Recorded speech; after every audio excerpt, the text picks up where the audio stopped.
Shalom Bapak Ibu Saudara, selamat pagi. Senang sekali pada pagi hari ini kalau kita boleh berkumpul. Kita mau bersama-sama beribadah datang kepada Tuhan untuk memuji, menyembah Tuhan, menyenangkan hati Tuhan. Mari siapkan hati, kita mau mulai ibadah kita pada pagi hari ini.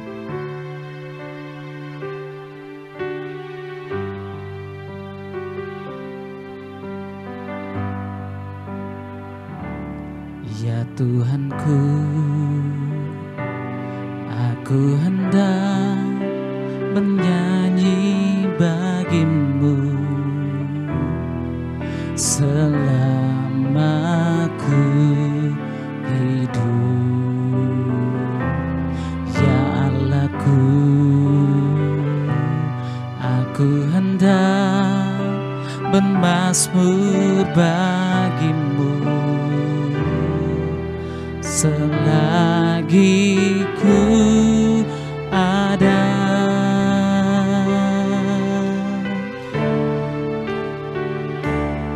Ya Tuhanku, aku hendak menyanyi bagimu selama ku hidup. Ya Allahku, aku hendak bermazmur bagimu selagi ku ada. Inilah yang ku renungkan setiap waktu, nyanyian pujian dan pengagungan kepadamu.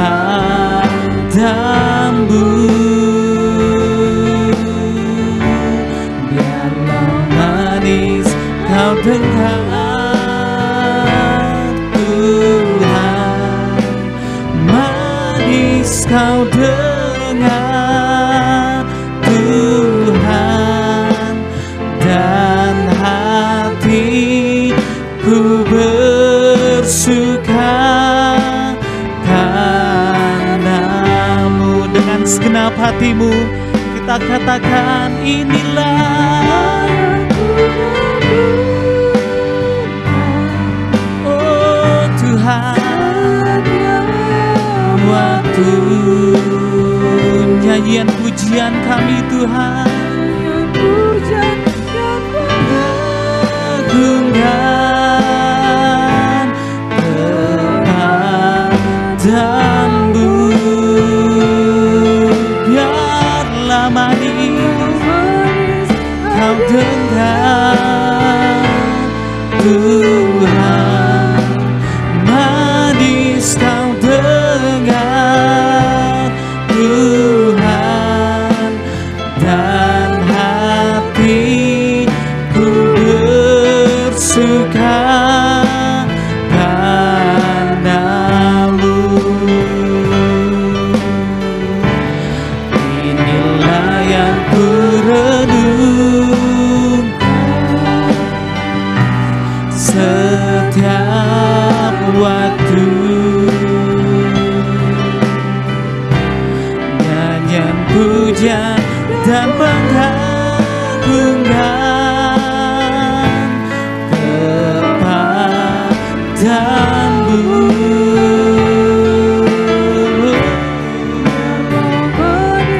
Kau dengar Tuhan, manis kau dengar Tuhan, dan hatiku bersuka karenamu. Biar musik menaikkan pujian ini, kita mau sembah Tuhan.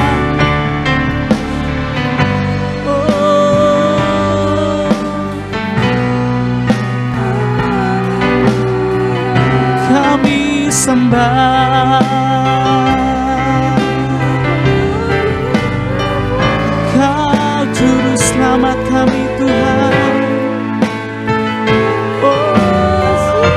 Yesus. Biarlah pujian kami Tuhan menyenangkan hatimu, oh Yesus.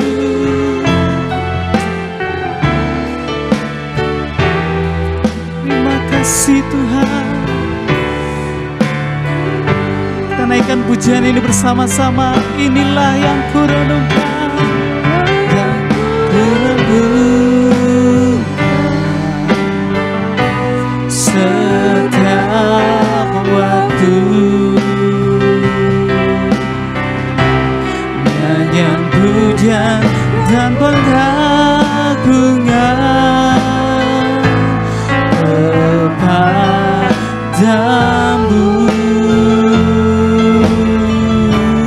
Dalam manis kau dengar Tuhan, manis kau dengar Tuhan, dan hatiku bersuka padamu, dan hatiku bersuka, dan hatiku bersuka, dan hatiku bersuka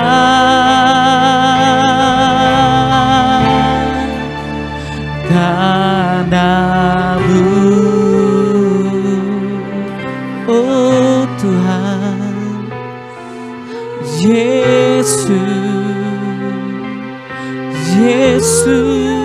Tuhan, kami sembah Tuhan. Kau layak dimuliakan, layak ditinggikan. Oh, ini sembah kami, ini pujian kami, Yesus. Kami sembah, Kau juru selamat kami, Yesus.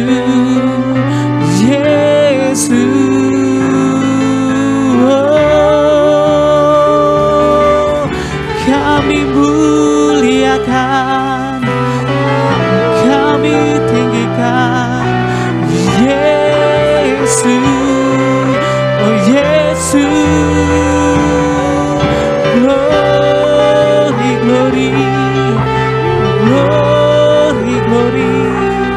Mari bangun rohmu, mari bangun rohmu. Kita mulai menyembah Tuhan pagi ini, mulai sembah Tuhan, mulai berkata-kata untuk Tuhan, karena Tuhan layak ditinggikan, karena Tuhan layak diagungkan.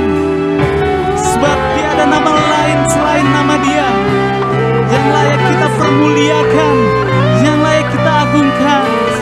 Oh Yesus, Hindamo ya Rama, Hindamo ya Rama ya Rama ya Rama, Hindamo ya Rama, Hindamo ya Rama. Haleluya.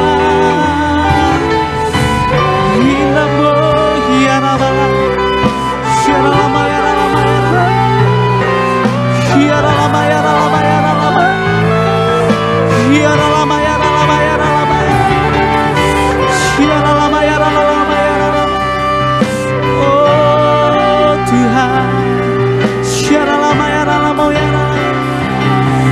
Mari sembah Tuhan, mari sembah Tuhan, tinggikan nama Tuhan. Oh Yesus. Hindamo ya Rama, Hindamo ya Rama ya Rama ya Rama, ya Rama ya Rama ya Rama, ya Rama ya Rama. Oh Yesus, kami sembah Tuhan. Glory, glory.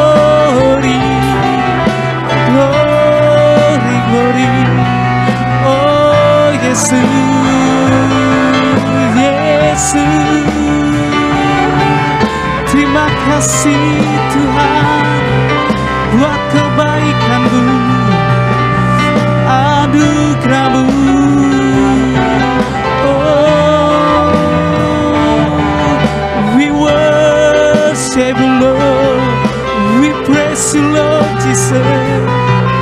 Haleluya, haleluya.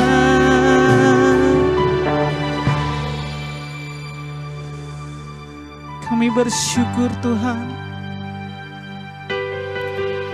kami bersyukur buat setiap kebaikan-Mu Tuhan atas setiap kami. Kami tidak mampu membalasnya Tuhan, selain kami bersyukur Tuhan, memuji-Mu, menyembah-Mu. Oh, ini pujian kami, ini nyanyian kami. Oh Tuhan, oh Yesus, biarlah kami merenungkan setiap kebaikan Tuhan. Oh Yesus, terima kasih Tuhan, terima kasih Tuhan. Sungguh baik Tuhan, penyertaan-Mu Tuhan atas setiap hidup kami. Mari kita naikkan pujian ini. Inilah yang ku renungkan setiap waktu, pujian dan pengagungkan kepadamu Tuhan. Damu, katakan biarlah manis kau dengar Tuhan, manis kau dengar Tuhan, dan hatiku bersuka karena-Mu. Dengan segenap hatimu kita mau naikkan pujian ini. Lah yang ku renungkan, oh Tuhan, waktu nyanyian pujian kami gunggang kepadamu, biarlah manis kau dengar Tuhan, manis kau dengar Tuhan, dan hatiku bersuka karena-Mu. Dengan segenap hatimu, mari sama-sama jemaat Tuhan. Lah yang ku renungkan, oh tiap waktu, yang puja dan pengagungkan kepadamu,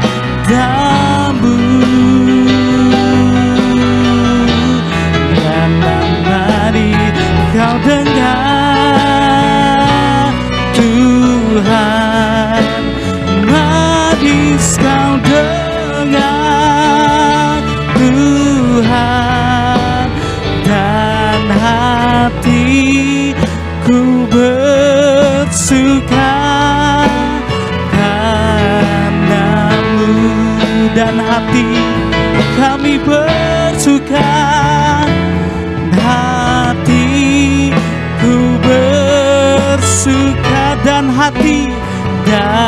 hatiku bersuka, dan hatiku bersuka.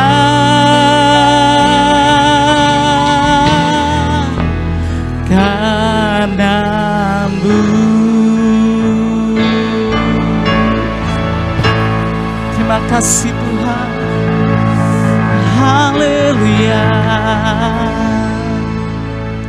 Tuhan, sebentar kami akan memuji-Mu lebih lagi Tuhan. Yang siap untuk memuji Tuhan, kita sama-sama katakan amin. Masih siap memuji Tuhan Bapak Ibu? Masih siap? Amin. Mari kita naikkan pujian ini.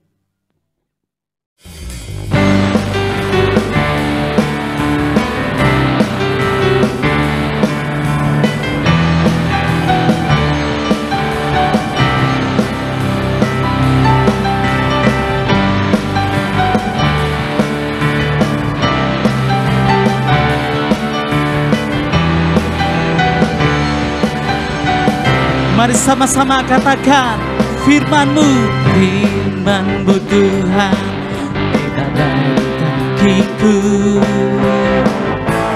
Janji-Mu terang bagi jalan-jalanku, kebenaran-Mu menuntun setiap hari.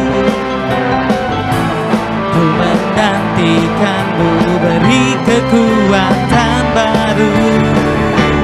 Ku kan terbang tinggi di awan bersama-Mu dalam kemuliaan, sebab firman-Mu teguh menopang. Ku kan aman dalam-Mu Tuhan.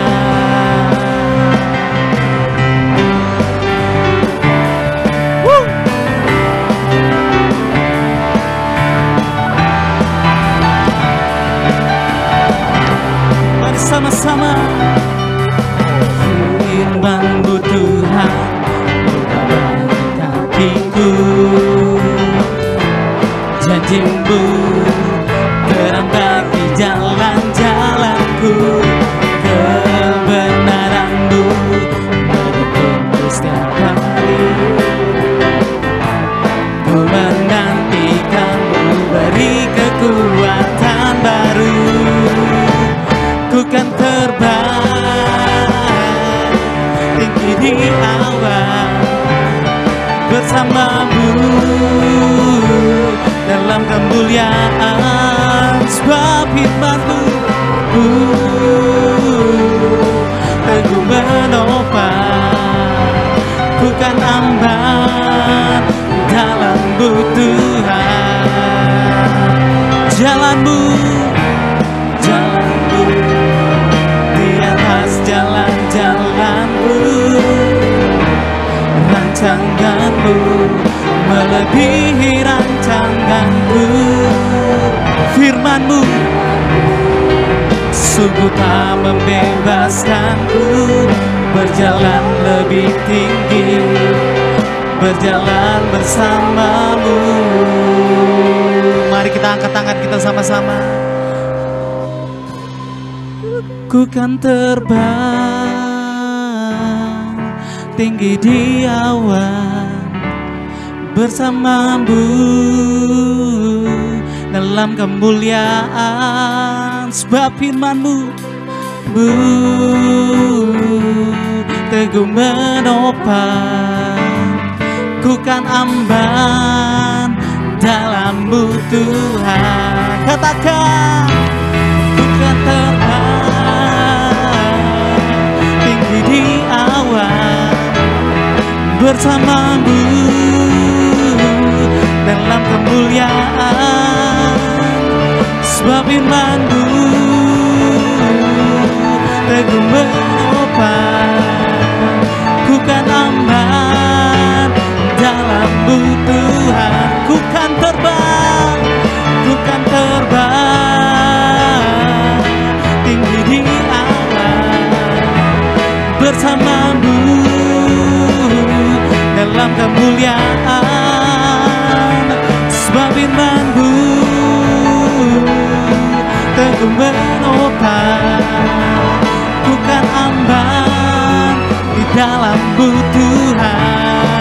kan aman, ku kan aman di dalam-Mu Tuhan. Ku kan aman, ku kan aman dalam-Mu Tuhan.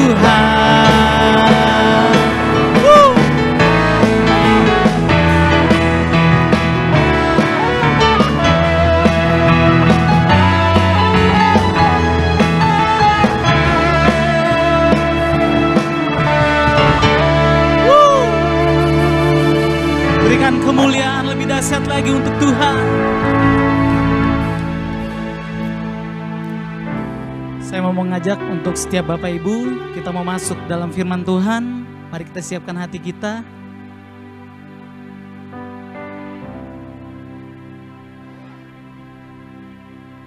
Tuhan, ku mau menyenangkan-Mu. Tuhan, bentuklah hati ini jadi bejana untuk hormat-Mu, cemerlang bagai emas murni. Tuhan, ku serahkan hatiku, semuanya Tuhan kami berikan padamu.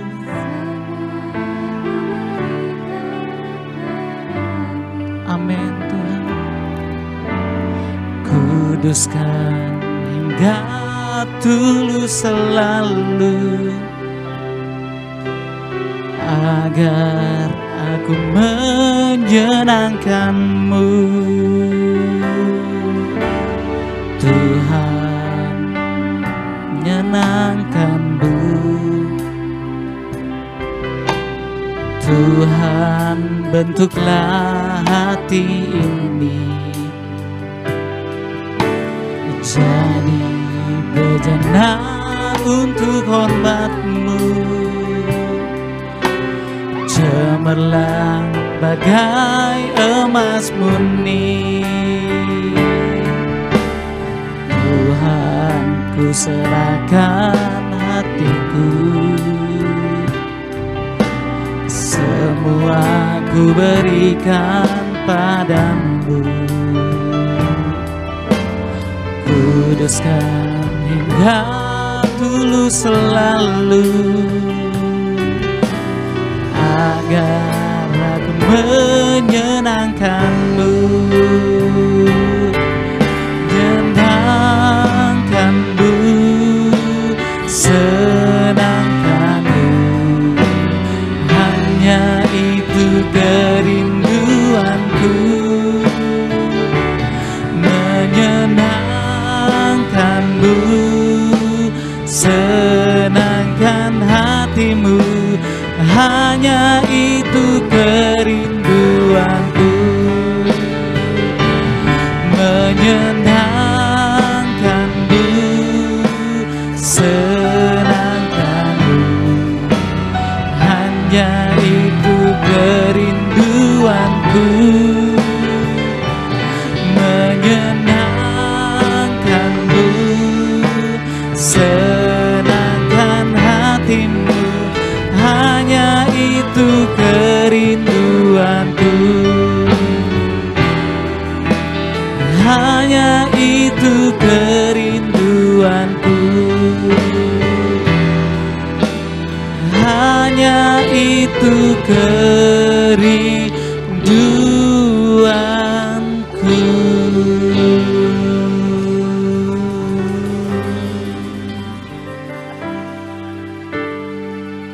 Tuhan, pada pagi hari ini Tuhan, kami mau mendengarkan firman-Mu Tuhan. Ajar kami untuk duduk diam Tuhan, mendengarkan firman-Mu Tuhan. Biarlah Tuhan firman-Mu yang Kau taburkan Tuhan melalui hamba-Mu Tuhan, biarlah boleh menjadi kekuatan dalam hidup kami Tuhan. Biarlah boleh menjadi pedoman dalam hidup kami Tuhan. Kami percaya Tuhan, firman-Mu itu boleh menguatkan kami Tuhan, boleh menguduskan setiap kami Tuhan. Kau berkati hamba-Mu Tuhan yang menyampaikan Tuhan. Biar apapun firman-Mu yang hamba-Mu beritakan ya Tuhan, hamba-Mu sampaikan Tuhan, itu semuanya seizin Tuhan, otoritas dari Tuhan. Biarlah Tuhan, Kau yang menguduskan setiap kami semua Tuhan. Terima kasih Tuhan, terima kasih Tuhan. Kami akan mendengarkan firman-Mu Tuhan. Yang siap untuk mendengarkan firman Tuhan, mari sama-sama kita katakan, amin.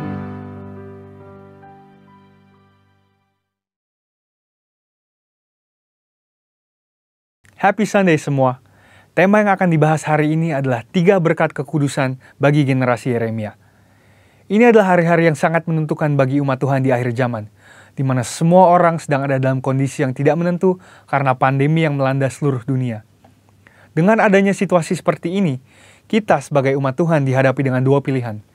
Kita bisa menyerah kepada keadaan di sekeliling kita, atau kita bisa bangkit dan melakukan kehendak Tuhan pada zaman ini. Salah satu kehendak Tuhan pada zaman now adalah Dia akan membangkitkan sebuah generasi yang disebut sebagai generasi Yeremia. Ini adalah sebuah generasi anak-anak muda yang dipersiapkan untuk penuaian yang terbesar di akhir zaman ini. Ciri-ciri generasi Yeremia seperti yang disampaikan oleh gembala sidang kita adalah anak-anak muda yang dipenuhi dengan Roh Kudus, cinta mati-matian kepada Tuhan Yesus, tidak kompromi terhadap dosa, dan akan bergerak untuk memenangkan jiwa. Tuhan mempunyai rencana yang hebat untuk generasi ini. Namun iblis mengetahui hal tersebut. Oleh sebab itu, dia berusaha dengan segala macam cara untuk menghancurkan generasi ini dengan dosa dan segala daya tariknya.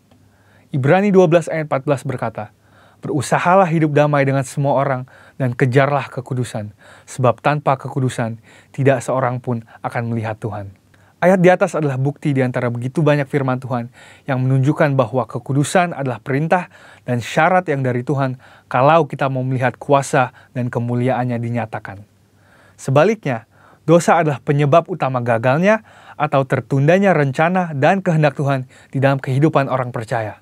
Sayangnya, banyak anak Tuhan tidak menyadari hal ini. Iblis akan selalu berusaha untuk menutupi kebenaran ini dengan berbagai tipu muslihatnya.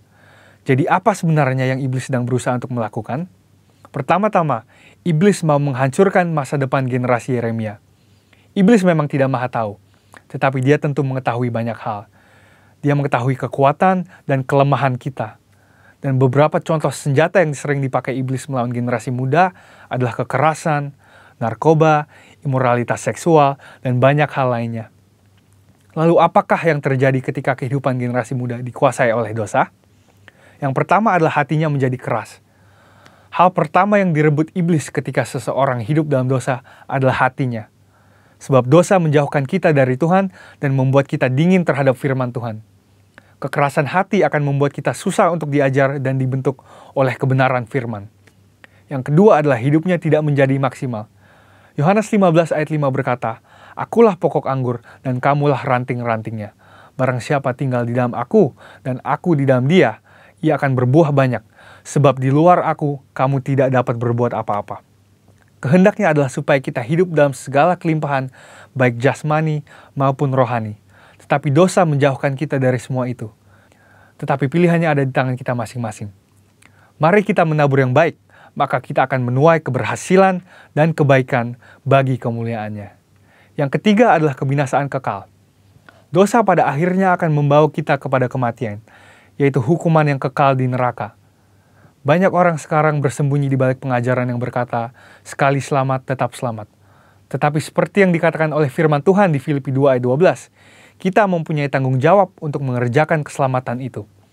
Oleh sebab itu, bangunlah dan hidup dalam kekudusannya.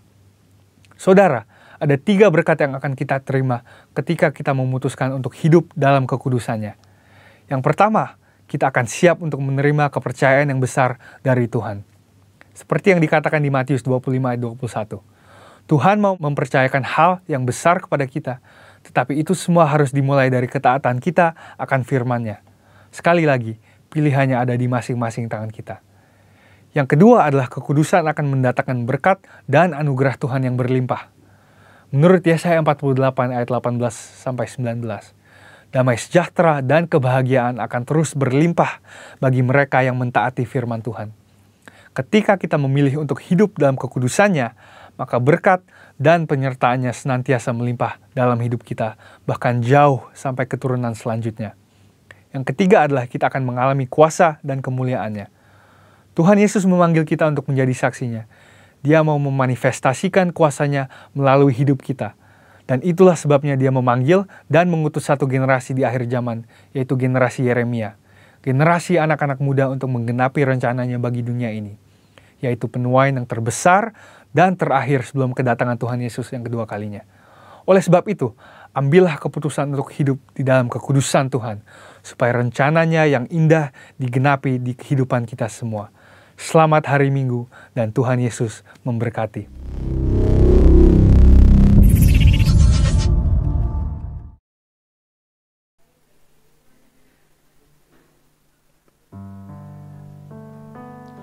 Shalom Bapak Ibu Saudara sekalian, pagi ini saya mau angkat satu tema tentang yang kaya bertambah kaya, yang miskin bertambah miskin. Nah, saudara tentu sangat mengenal dengan satu statement atau pernyataan seperti ini, ya. Dan tentu saja kita dapat menelusuri dari mana ini bisa berasal, ya. Nah, saudara, pernyataan ini atau keadaan yang terjadi akibat dari pernyataan tadi, saudara, itu ada dua sebab. Yang pertama, karena by design atau direkayasa. Nah, ini melibatkan orang-orang yang greedy, yang tamak gitu ya. Dan yang kedua, karena adanya satu decision atau satu keputusan dari suatu pilihan yang buruk. Nah, ini merupakan tanggung jawab pribadi dari orang-orang yang mengambil keputusan-keputusan yang buruk tersebut. Nah, saudara, kalau kita merenungkan dari pernyataan tadi, ya kita akan temukan hasil akhir dari pernyataan tadi itu akan terjadinya suatu pemisahan, ya. Tadi dikatakan yang kaya bertambah kaya, yang miskin bertambah miskin. Artinya akan ada dua kutub di sana, ya. Terjadi suatu jurang pemisah, nah, yang makin lama makin lebar. Nah, saudara, kita juga ketahui walaupun ada upaya-upaya dari orang-orang untuk memperbaiki situasi yang demikian, tetapi secara keseluruhan kita mengetahui bahwa sampai dengan hari ini belum membawa hasil. Nah, kenapa hal itu bisa terjadi?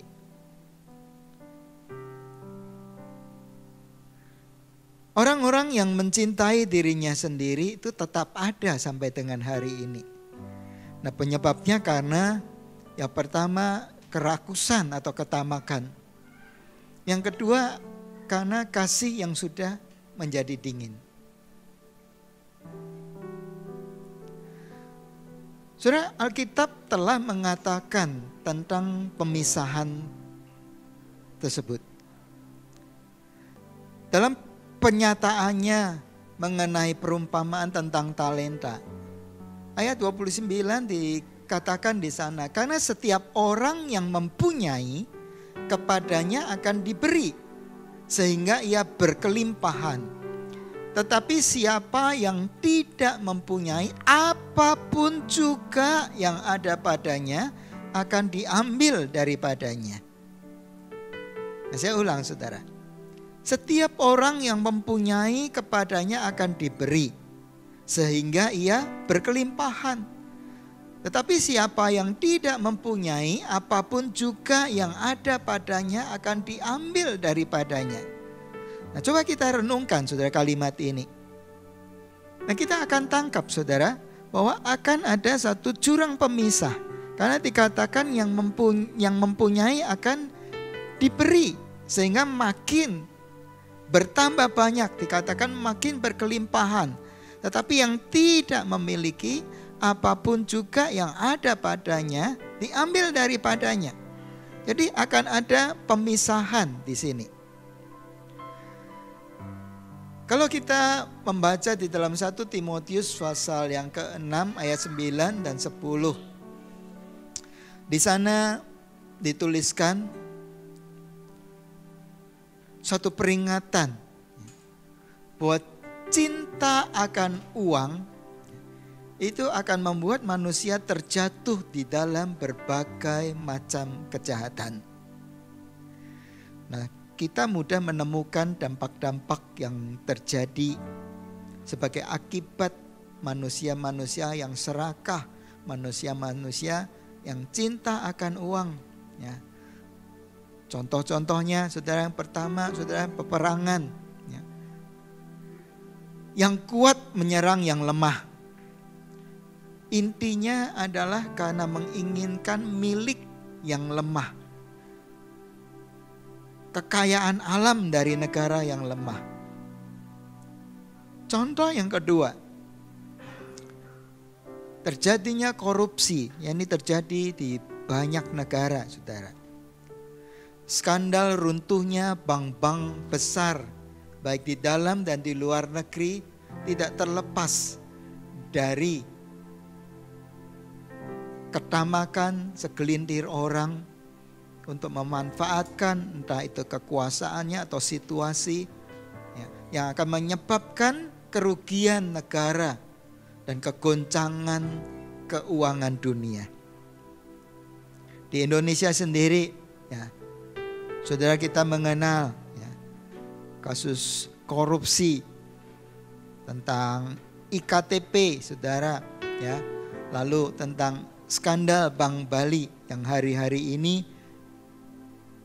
diungkap. Ya. Hari-hari ini kita mendengar kembali berita itu. Penyelidikan dilakukan. Nah, contoh yang ketiga. Lihat, saudara, pandemi COVID yang terjadi melanda Indonesia baru-baru ini. Saudara masih ingat, saudara? Awal-awal ketika pandemi COVID ini dinyatakan di Indonesia. Nah, kita melihat, saudara, harga masker, harga hand sanitizer itu melonjak selangit, dijual selangit gitu. Begitu mahal harganya. Ada orang-orang yang memanfaatkan keuntungan pribadi di atas penderitaan orang banyak. Pemisahan antara orang benar dan orang jahat di dalam penghakiman terakhir itu juga Alkitab sudah mencatat. Dalam Matius pasal 13 ayat 24 sampai 30, Yesus berbicara tentang pemisahan antara lalang dan gandum. Ini merupakan perumpamaan yang Yesus mau nyatakan bahwa di akhir, dalam penghakiman terakhir nanti, itu orang yang jahat dan orang benar akan dipisahkan. Juga di dalam Matius pasal 25 ayat 33, ini perumpamaan Yesus yang lain, dikatakan pemisahan antara kambing dan domba.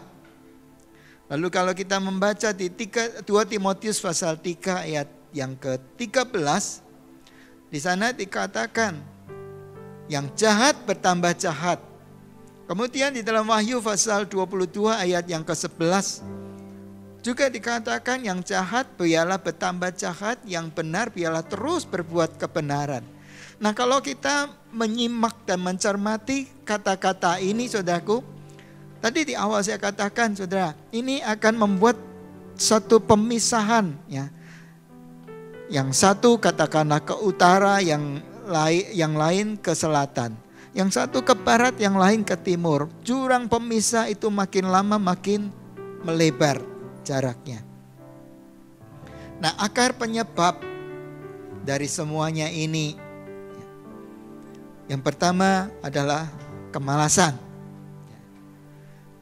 Kembali kita melihat di dalam Matius pasal 25 ayat 14 sampai 30 yang menuliskan tentang perumpamaan tentang talenta yang disampaikan oleh Tuhan Yesus.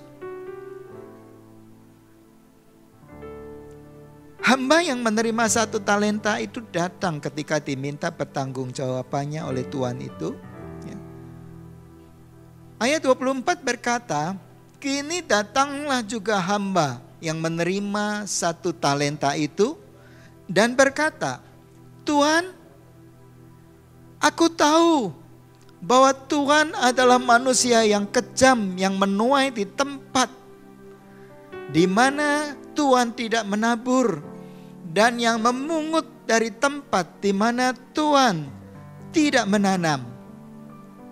Ayat 25. Karena itu aku takut dan pergi menyembunyikan talenta Tuhan itu di dalam tanah. Ini terimalah kepunyaan Tuhan. Nah saudara, mari kita periksa di dalam 2 ayat yang tadi dibacakan. Kita dapatkan ada ciri-ciri dari orang yang malas. Yang pertama adalah sok tahu. Ayat 24 tadi berkata, yang 1 orang yang menerima 1 talenta ini berkata kepada tuannya, aku tahu. Saudara, hamba ini sok tahu, saudara. Tetapi sebenarnya dia tidak tahu, tidak benar-benar tahu. Karena sebelumnya di dalam ayat 15 dikatakan bahwa antara Tuhan pemilik talenta dan hamba ini telah terjadi suatu kesepakatan. Hamba ini menerima 1 talenta menurut kesanggupannya.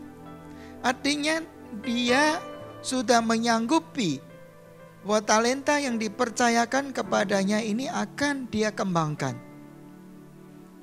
Tetapi di akhir ketika diminta pertanggungjawabannya, karena dia tidak menghasilkan apa-apa, dia berkata kepada tuannya,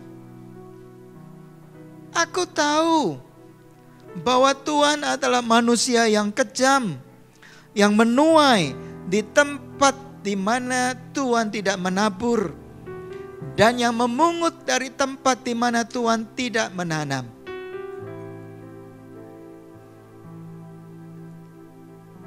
Yang pertama tadi, hamba ini sok tahu ya. Ciri pemalas yang pertama, sok tahu. Padahal dia tidak benar-benar tahu. Ya. Kedua, ciri yang kedua, selalu beralasan. Nah, ayat 24 tadi dikatakan ya. Tuhan adalah manusia yang kejam, yang menuai di tempat di mana Tuhan tidak menabur, dan yang memungut dari tempat di mana Tuhan tidak menanam. Hamba ini mencari-cari alasan untuk menutupi kesalahannya. Dia tidak berbuat apa-apa dengan talenta yang telah dia terima dan telah dipercayakan kepadanya menurut kesanggupannya. Tetapi dia beralasan menimpakan kesalahan itu kepada orang lain. Nah, ciri yang ketiga dari ayat yang ke-25 dikatakan, aku takut dan pergi menyembunyikan talenta Tuhan itu di dalam tanah. Ini terimalah kepunyaan Tuhan. Ciri yang ketiga dari seorang pemalas adalah ia penakut. Ia tidak berani mengambil resiko atau tanggung jawab yang sebelumnya dia telah sepakati. Ia sanggup untuk menjalankannya. Tetapi di dalam prakteknya, mungkin karena melihat resiko-resiko yang terjadi, dia tidak mengambil tindakan apa-apa. Ya. Dia takut mengambil tanggung jawab. Aku takut, kata hamba penerima 1 talenta ini. Nah saudara, tidak akan ada pencapaian tanpa resiko. Contoh saudara, seorang bayi yang baru belajar berjalan, dia menghadapi resiko. Tapi selama bayi itu tidak mau untuk terus berlatih berjalan karena takut jatuh, dia tidak akan pernah bisa berjalan. Demikian juga orang yang bisa mengendarai sepeda. Dia tidak serta-merta bisa mengendarai sepeda. Tetapi dia akan melalui fase-fase mungkin jatuh bangun dari sepeda, dari proses belajarnya. Demikian juga orang yang mengendarai motor atau mobil. Selalu ada resiko-resiko di dalam setiap tindakan. Dan orang yang tidak pernah menghadapi bahkan mengambil resiko itu, dia tidak akan pernah mencapai sesuatu. Pengkhotbah pasal 11 ayat 4 berkata, siapa senantiasa memperhatikan angin tidak akan menabur, dan siapa senantiasa melihat awan tidak akan menuai. Lihat saudara, tidak akan pernah ada satu pencapaian selama terus khawatir dan tidak bertindak apa-apa ketika melihat resiko-resiko ada di depan mata. Hamba yang jahat, hamba yang malas tadi memiliki ciri-ciri 3 ini. Ia sok tahu, ia selalu beralasan, cari-cari alasan, dan ia seorang yang penakut. Takut untuk mengambil tanggung jawab. Nah, terhadap orang-orang demikian, Alkitab mempunyai jawaban. Di dalam Amsal pasal 6 ayat 6 sampai 8 dikatakan, suruh pergi belajar kepada semut. Nah, dikatakan di sana dituliskan, hai pemalas, pergilah kepada semut, perhatikan lakunya dan jadilah bijak. Biarpun tidak ada pemimpinnya, pengaturnya atau penguasanya.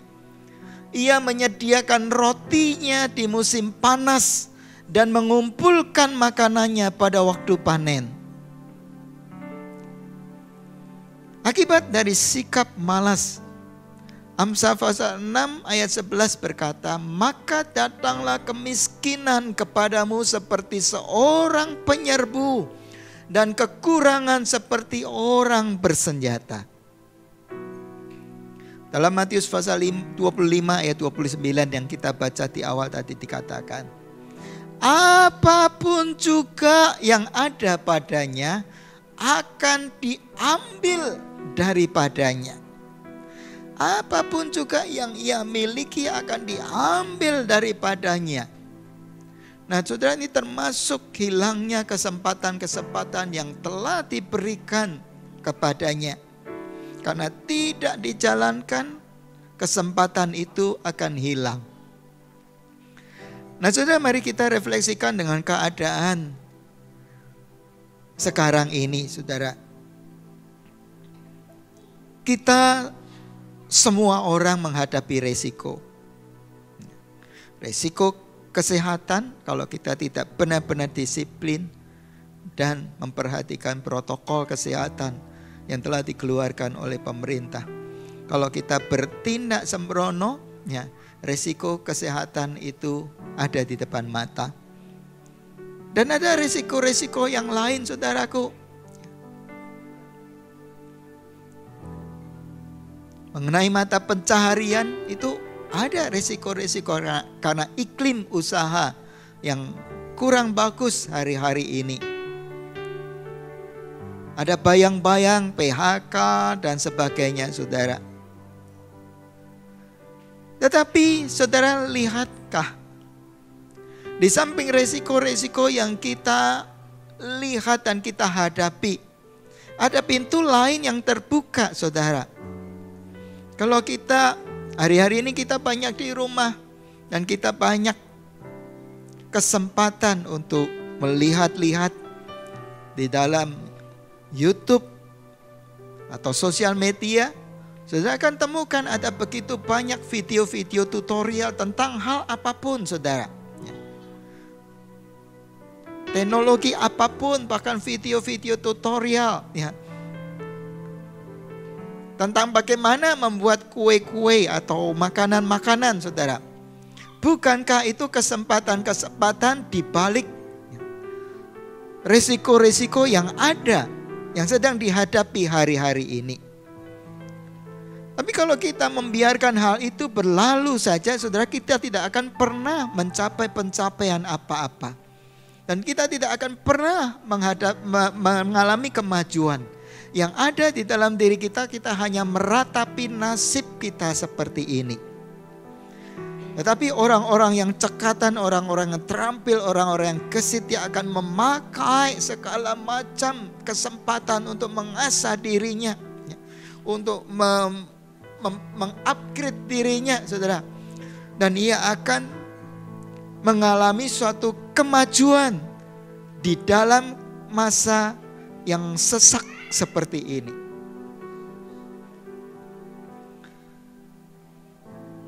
Akar masalah yang kedua,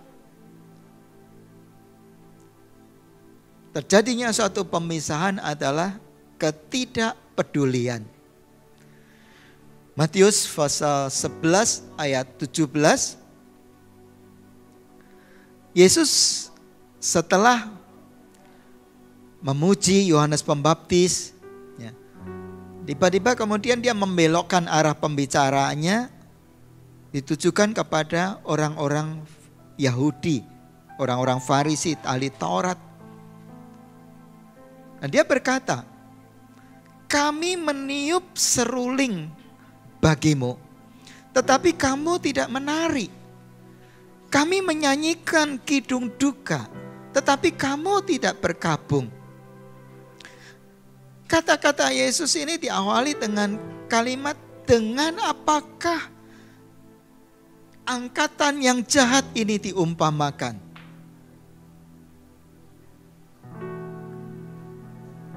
Mereka seumpama anak-anak yang ada di pasar yang berkata kepada teman-temannya, kami meniup seruling bagimu, tetapi kamu tidak menari.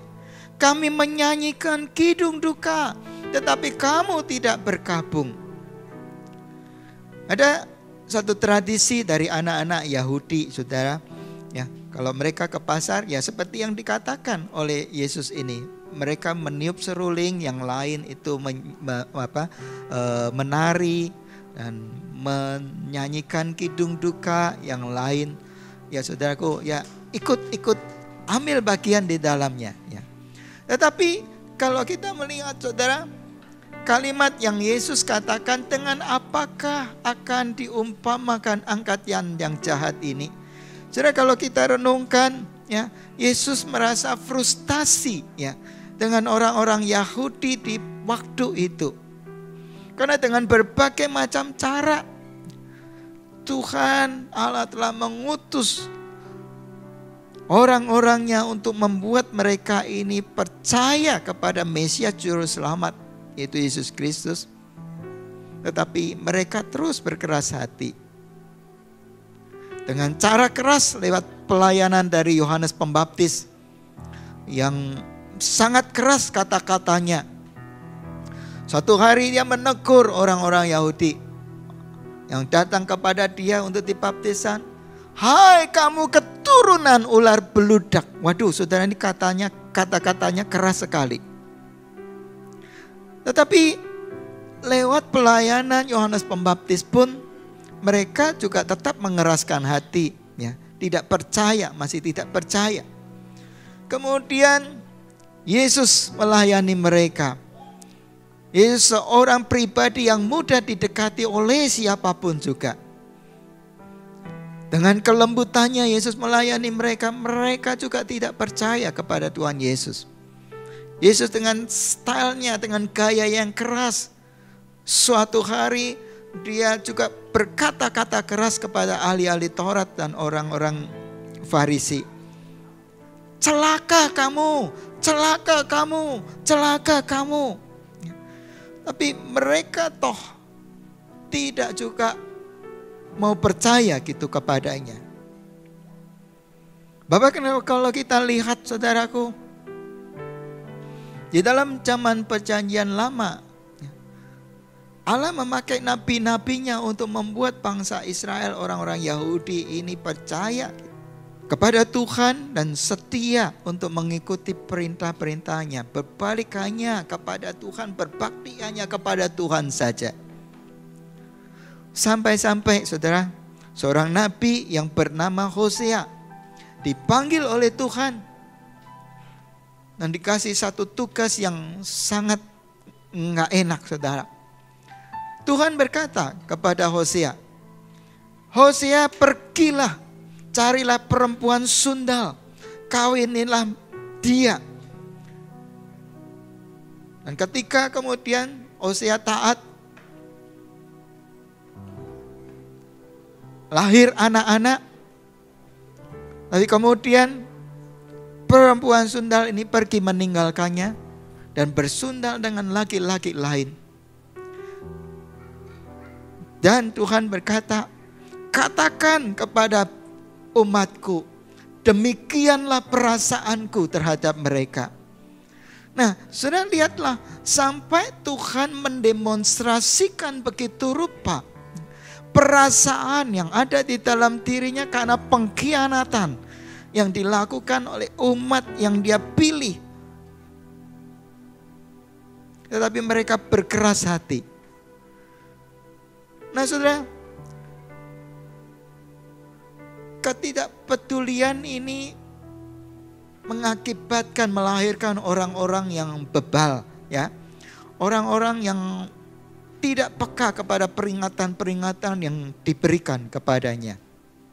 Nah, ciri-cirinya adalah ya, mereka terlalu asik gitu dengan dirinya sendiri. Tidak peka kepada kebutuhan sekitarnya. Mengabaikan peringatan-peringatan atau perubahan-perubahan yang terjadi di sekelilingnya. Yang kedua, orang yang tidak peduli selalu menjaga jarak dan tidak mau terlibat. Orang-orang Farisi menjaga jarak.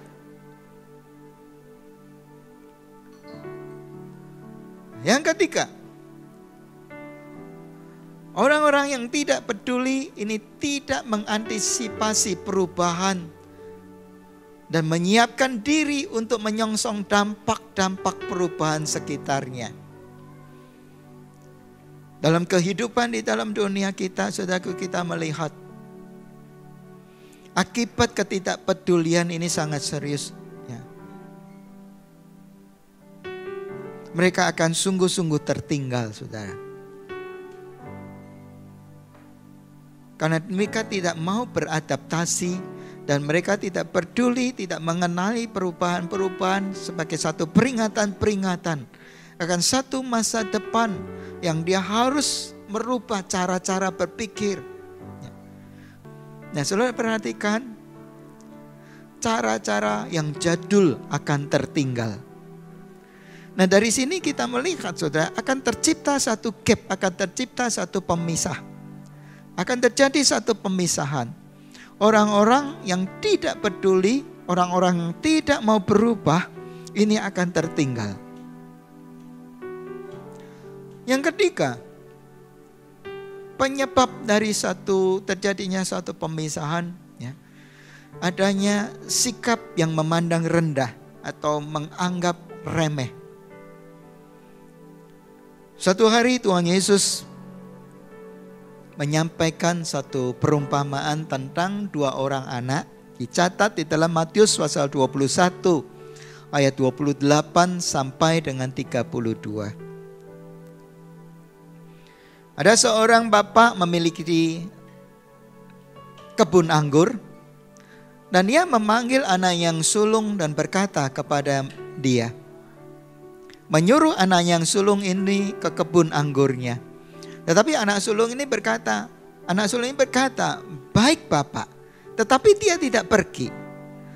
Lalu bapak ini memanggil anaknya yang kedua dan menyuruh anak yang kedua ini ke kebun anggur. Anak kedua berkata, aku tidak mau. Tetapi kemudian dia pergi. Lalu Yesus bertanya, siapakah di antara mereka berdua yang melakukan kehendak bapaknya? Jawabannya adalah Anak yang kedua yang pergi mengerjakan kehendak bapaknya, perintah bapaknya. Nah saudara, kita lihat anak yang sulung menganggap remeh atau memandang rendah perintah dari bapaknya, sehingga ia tidak mau melakukannya. Orang-orang yang menganggap remeh, orang-orang yang memandang rendah akan senantiasa menerima upah dari sikap yang memandang rendah yang dia miliki ini. Nah saudara, kembali di sini akan tercipta suatu pemisah, gap. Yang keempat, sikap yang menunda-nunda. Ini juga akan menciptakan satu gap atau pemisah, saudara.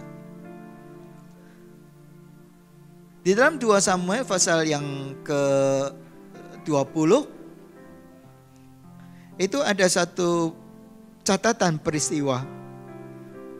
Waktu itu terjadi pemberontakan Seba bin Bikri.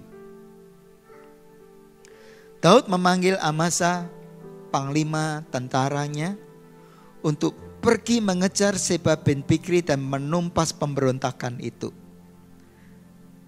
Tetapi dicatat di dalam Alkitab, Amasa menunda-nunda perintah Daud untuk segera menumpas pemberontakan Seba bin Bikri. Dan keadaan menjadi lebih berbahaya. Lalu Daud memanggil Yoab dan memberi perintah untuk segera mengejar Seba bin Bikri. Dan Daud berkata, sekarang keadaan lebih berbahaya. Sebab Seba bin Bikri lebih berbahaya dari Absalom, anaknya yang juga memberontak. Nah saudara,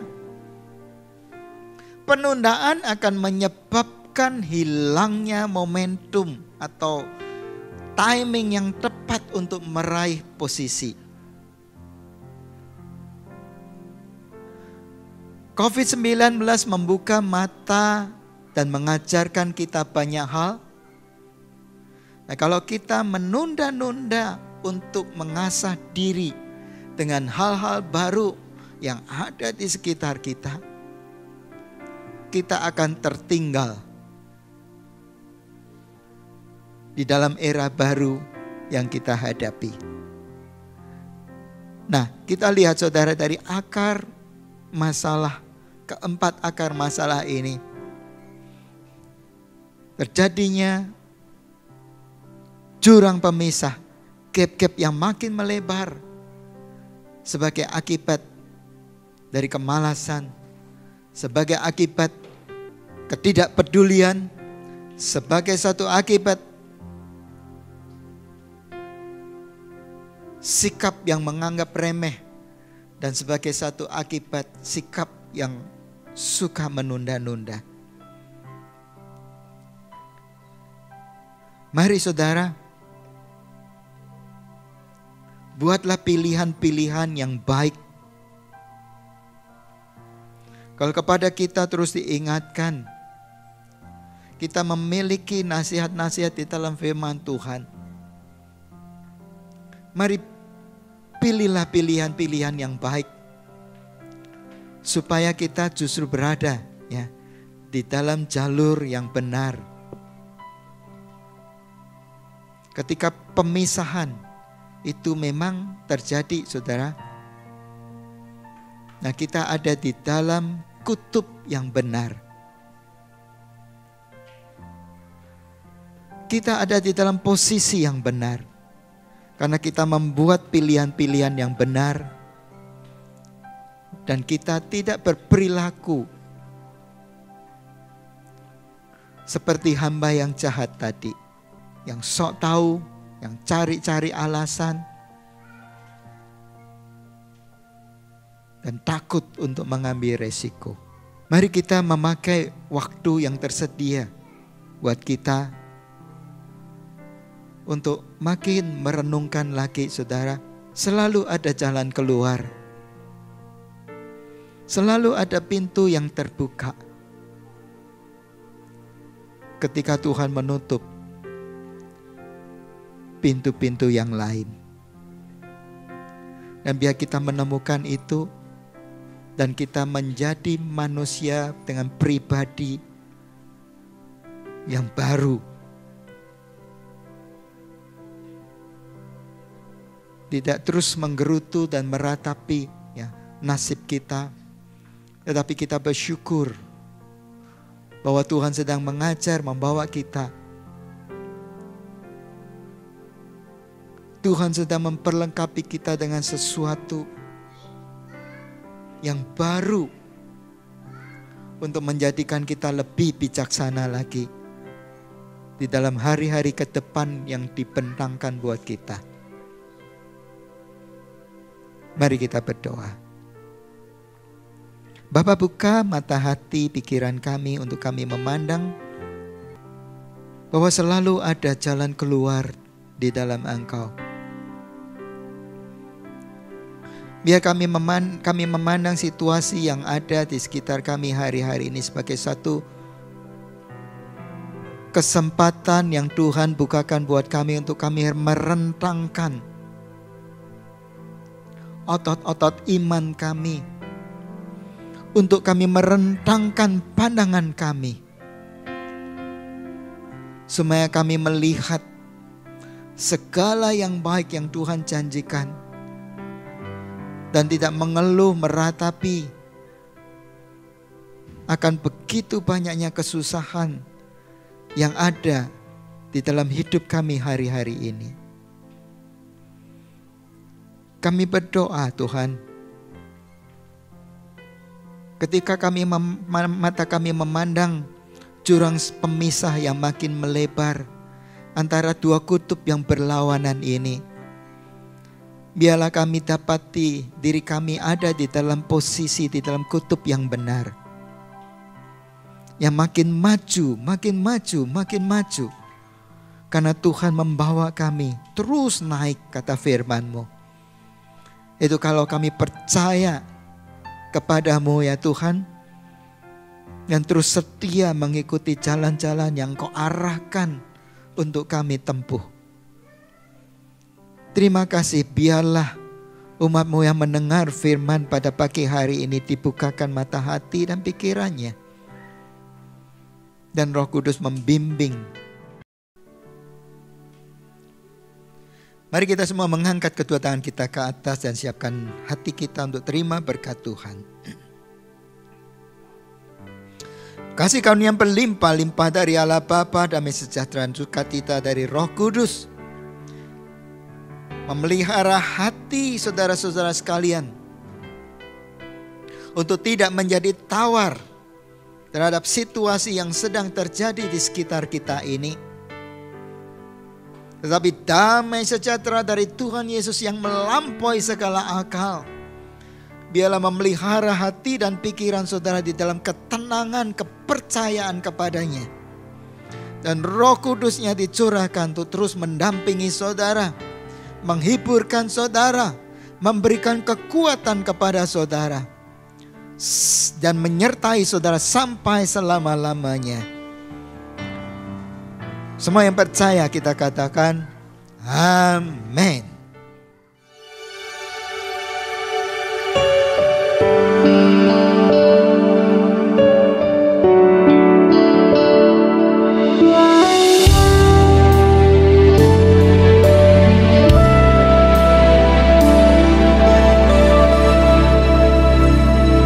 Ku hidup karena percaya Kau yang berjanji setia, pengharapanku selalu ada di dalam